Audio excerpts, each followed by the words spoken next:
My first question is... Hi, and welcome to State of the Nation. A big thank you to all of you for the great reception of my first video. Now, let's watch Jacinda's recent PR stunt with Stephen Colbert. She invited him over after appearing on his show, and as part of his trip that we paid for, they sat down and had a chat. It's gone kind of viral. Let's just roll the clip, and I'll interject with corrections where it's needed. And this might seem sudden. Can I be a citizen? Straight off the bat. I've only been here for about 4 hours, and I'm already having separation anxiety, knowing that I have to leave here in a week. That's exactly how we like to make people feel. What's the population of New Zealand? We're getting close to 5 million now. Is it true that you auditioned to be in Lord of the Rings? Yes. Yeah. And you didn't get cast? I did not get cast. Yeah. Does Peter Jackson know that he didn't cast the Prime Minister of New Zealand? Nothing to correct here. It was clearly a massive oversight she didn't get cast. Peter Jackson could have saved a ton on his special effects budget if he had cast her as an orc. Jokes. I don't know if I've ever had that conversation with him. Do you guys have audits here? Tax We audits? do, yeah, of course. Could you sick the tax auditors on him? That is independent. That's independent. Yeah. It is in the United States too. Yeah. Yeah. Oh, it's totally independent. Yeah, I get it. Like actually. Actually, oh no. Yeah. Oh, I get it. Yeah, I know he's half joking, and she's clearly trying to claim that we have independent bodies above government control, but come on, we know how the system works. She's trying to make out that New Zealand is less corrupt, but they ignore facts, push agendas, and give their friends gushy jobs, just like everyone else's politicians do. Totally get it. You're very polite. Yes, very Who's more polite, you or the Canadians? I think we'd probably see some similarities between us. That's a very polite thing for you to say. It was a very very polite thing to say. Whereas a Canadian would go, we're more polite, which means you are more polite. You can say that. Thank you. I can say that because I'm American. We can say anything we want. Yeah, Colbert can say that because, well, at home, his right to free speech is protected. New Zealand has no such protections. We've seen an alarming increase in free speech being curbed here.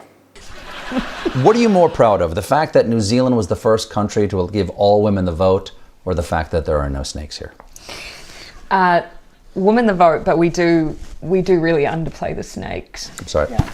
Just want to get a little snack here. Where are they going with this? How can you compare the hard-fought suffrage movement to the results of a geographical lottery? I admit, though, it would have been hilarious if that peanut brittle had been snakes in a can. So there are really no snakes? We have food here as well. There are really no snakes in New Zealand? No snakes. Well. No snakes. You recently got engaged to your partner, Clark. Mazel tov. Cute. When is the wedding? We don't know. You don't know? No. When is the wedding? I can tell you exactly when the wedding's going to be. At the exact time her campaign managers need a publicity boost or a distraction. You're running for re-election in 2020. I am, yeah. Do you guys have an electoral college? No. Would you like ours? I think we're good with our mixed member proportional system. Okay. Yeah. Yeah, this is a good time to point out that the party that got the most votes in the last election is not in government. Thanks to Jacinda's willingness to give a crucial smaller party $1 billion to spend without accountability, she was able to form a minority government under MMP. When is the next election? I haven't said it yet. You get to set the election? Yeah. How is that I know, right? it sounds That a little makes no- unfair. Well, this hasn't really been abused in the past, so we don't really consider it a problem. Once it does get abused, though, we'll definitely be outraged and demand that it should have been fixed long ago. I want to talk to you about the aftermath of the Christchurch shootings. Here we go. You immediately passed gun reform, banning all military-style assault rifles. Okay, this one definitely needs correcting. The public perception is that military-style rifles were banned. They actually banned all the semi-automatic centerfires, including hunting rifles. It looks like the military-style rifles make up maybe just 10% of the total number that have been taken by the government. That was inspiring to those of us who live in the United States, who deal with gun violence. How did you do it? How did she do it? Well, it was easy. The usual process in New Zealand is to research changes, propose a bill, debate, investigate, hear from the people for at least 6 months, and then finally pass a bill. By skipping all of that and using the emotional turmoil of an event like Christchurch, it's easy. And I'm asking, for 350 million friends of mine. Well, we're pragmatists in New Zealand, and so when it was described to me the weapons that were used and how easily they were obtained, my immediate reaction was, that can't stand. Yeah, so this is actually a serious question. How were they obtained so easily? There's a whole rabbit hole to go down here, but the short version is it looks like the New Zealand police skipped the usual process and issued the guy a firearms license when they shouldn't have. To make things worse though, the people advising her on all of this are the same police who need to cover their butts. As far as we know publicly, there's been no investigation into the police for their role. Meanwhile, they continue to advise the government on who to target next. That has to change. And so, I needed the votes of 3 political parties to be able to do it, but I didn't think I would even need to ask them if they thought the same thing. So I just went out there and said, our laws will change. And in the end, every single member of parliament except for one voted for that change.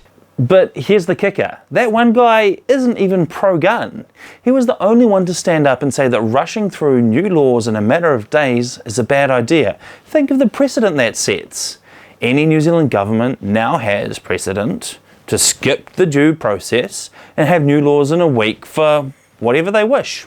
We've gotten to the point where in America, we have a feeling that the gun laws can't be changed. Yeah, I'm not going to go into this whole America gun law thing, but I will say their constitution and the separation of the branches of government, well, that at least gives some protection against the government overstepping. Here in New Zealand, got no such protection. I'm not saying they would, but the New Zealand government could legislate to block your speech, take your car or your home, and you don't have any fundamental rights against that. We do have a Bill of Rights, but it's more of a guideline and it can be overridden whenever it suits. Was there no resistance to it? Yeah, there were some people who weren't happy about the change, don't get me wrong. Yeah. We turned something that they had legally purchased into something illegal, so we gave them the ability to bring them in and we paid for them. Notice how she avoids using the word fairly in that sentence. They gave consultants 5 hours to come up with a price list for the buyback. And many owners have been left thousands or tens of thousands of dollars out of pocket as a result. It's actually more the constant threats of imprisonment that have motivated those firearms owners that have complied. We have legitimate need in New Zealand. We may not have snakes, but we have a lot of things that, that kill our wildlife. But we identified what guns were legitimately needed for those things, and those were kept out. Well, no, there certainly was no consideration for legitimate uses. They even created a new license for pest controllers, but they don't seem to want to give any of those out, even to actual pest control professionals. And they still remain, and we've removed the ones that are designed to take people's lives en masse. If that's the case, then why do probably 90% of what's been taken by the government not fall under the category she just described? Well, it's another reason to love New Zealand. Prime Minister Jacinda, thank you so much for inviting me to your beautiful country. Thank you. And good luck getting rid of me. Okay, well, that was the interview. Not much substance and, well, even less truth, but hey, what did you expect?